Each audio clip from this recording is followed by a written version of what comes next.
What's up, guys? So, this whole point of this channel is to show progression towards the Husafel and show the progression of us picking up the Denny's and walking them. Our first experiment with this is running 5-3-1 because not only, if you ask anybody how do you get better at these lifts, they're going to say get stronger. Okay, so we were running 5-3-1 and pulling sumo. We'll get to why we're pulling sumo for this, but we're relatively new to that lift, so we wanted something that was kind of friendly for the rep range. We're not going to jump into something crazy program-wise when we don't even know how to perform the lift correctly. Yeah, that's why you're going to see us pulling sumo for this 5-3-1 phase. And then after our deadlifts are over, we go over to the sandbag lifts. Now, I would not follow the rep ranges for 5-3-1. We tried that. Shit didn't work. As many reps as possible is just a great way to just get really fatigued once you've already done the deadlift. So if you program this in the same day, fuck that. What I would do is I would do 3 sets of 3 or 5 sets of 3, 3 sets of 5, something like that. And then on your last pick, you carry it. Now this can't be understated. Do not carry that shit for 20 feet. I would say we're practicing carrying our bags about 100 feet at a time. And you'll see we got a 60-foot barn that we are lucky enough to train in, and it is we're about 50 feet, and then we turn around, so maybe we're 90 to 100, somewhere in there. What's also important is that the rep ranges, or how we structure this. This is not a barbell, okay? And your sandbag's not going to go up by 10-pound increments. So sometimes you could, let's say, deadlift 450 for a single, but you can't deadlift it for 3. So you would drop it to 420 and 430 and maybe get a couple reps with it. You're not going to be able to do that with your sandbags unless you're fucking scooping out sand. That's really stupid. So what you got to do is, you'll see in this first video, we set up a 200, a 250, and a 300. We hit the 200 as a warm-up, the 250 as one, and then the 300 as one, and I carry the one. I count that as one set. That's pretty easy, right? And as I get tired, that's okay. Go back down to the 250. Can I pick the 250 for 3? Can I pick it for 2 and then I don't want to pick it and carry it for 3? I go down to the 200 and get the carry in. It's all about getting in work, and your bags are going to look kind of weird like that. Now, it's pretty hard to record that data. As I say, 200, 250, 300 carry, or like as I'm going up or down. But that's how we're doing it, and we saw a lot of progression. Now, we ran 5-3-1 back to back with the deload in there. You don't have to do that, but by putting the deload phase in there, that let us do a light little warm-up workout and then go max out on bags. And you're going to see me pull a 330 bag. We put some more sand in it and made it a 350 plus bag, which I would not have been able to do after a heavy deadlift session, right?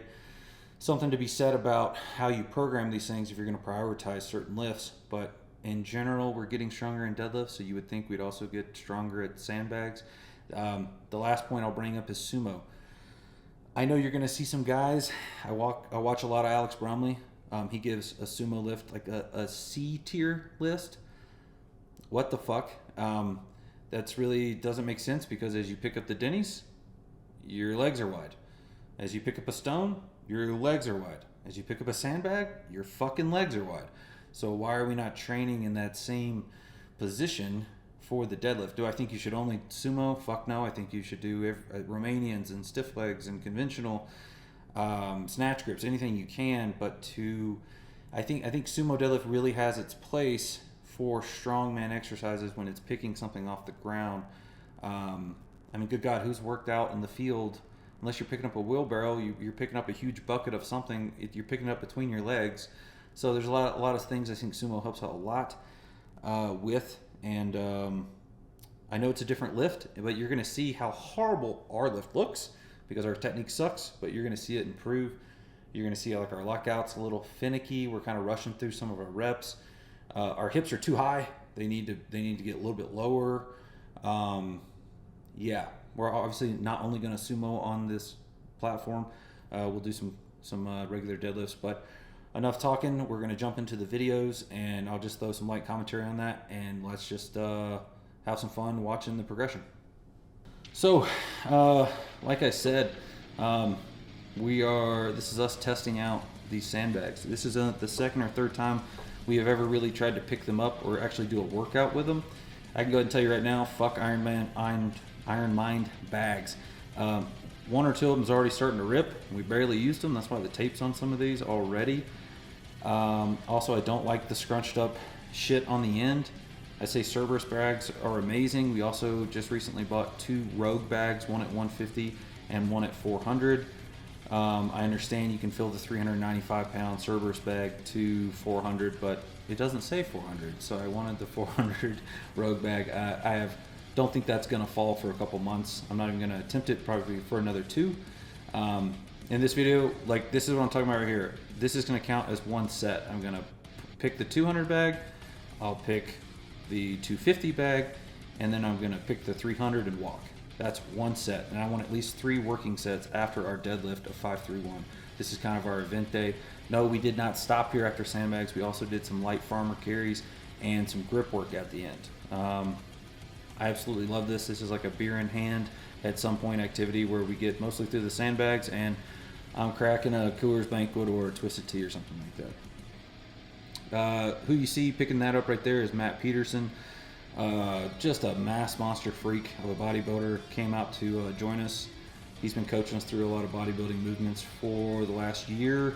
Put on a lot of size through that. We'll have a whole nother discussion about how that's helped with just our main lifts. Also, you're going to see I took a big ass rest time in between my bag. I'm still counting this as one set. Again, this is me feeling out. I don't even know if I can do the 300 pound bag. This is actually the first time I've ever done it.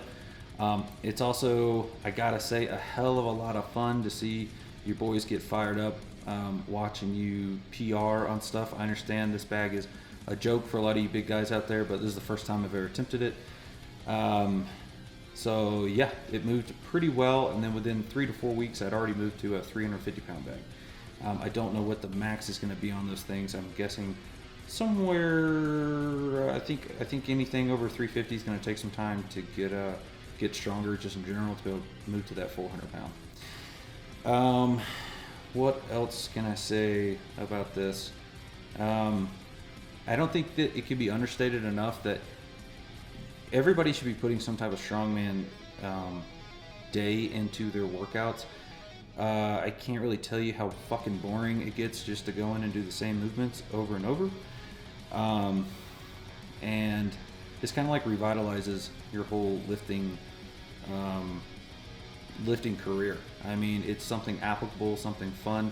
I know also, as you see me waddling around in Carhartts, why am I doing that? I wear baggy Carhartts to do our strongman lifts in because I absolutely just eat the shit out of my shins with the bags and the bars and the stones.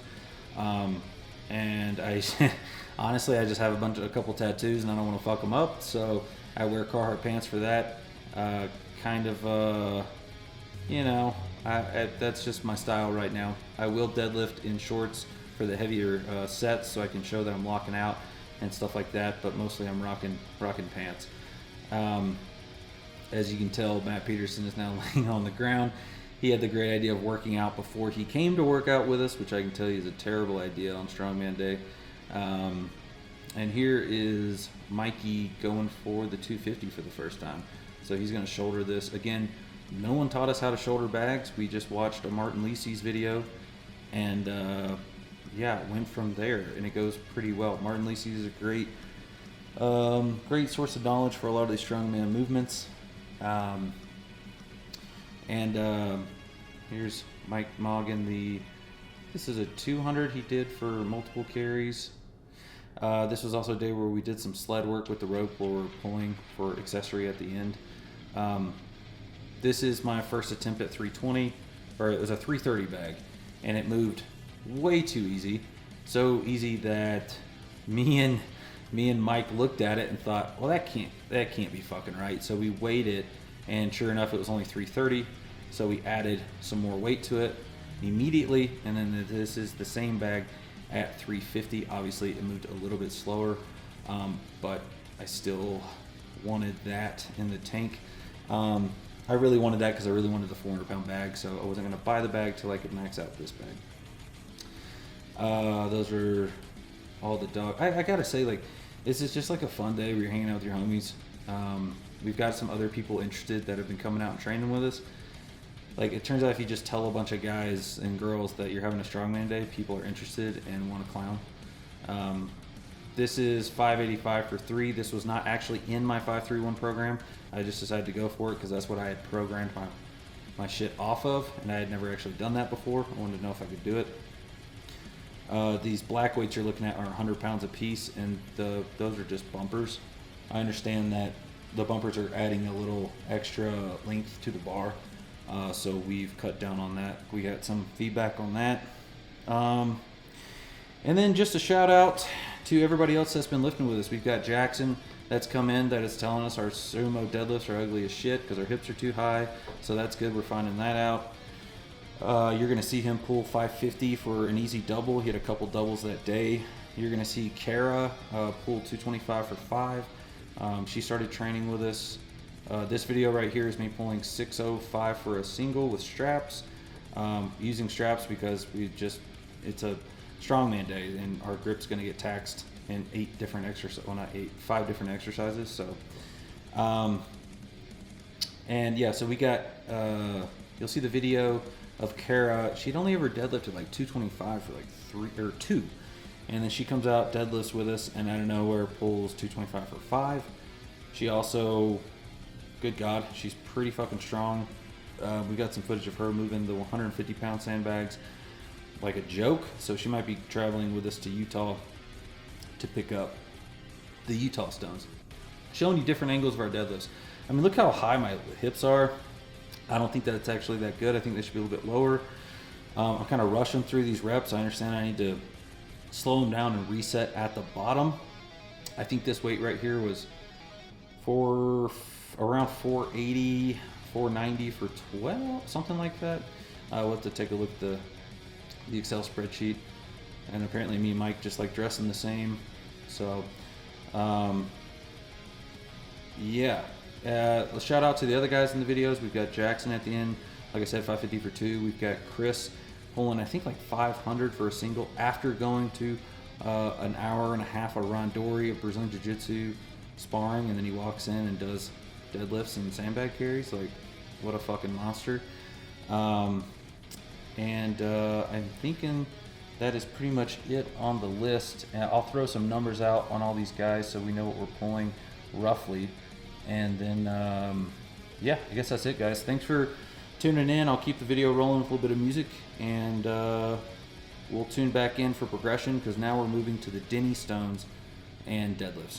So next we'll program, we'll show that progression and see how quickly that Denny stones fall. So thanks, guys.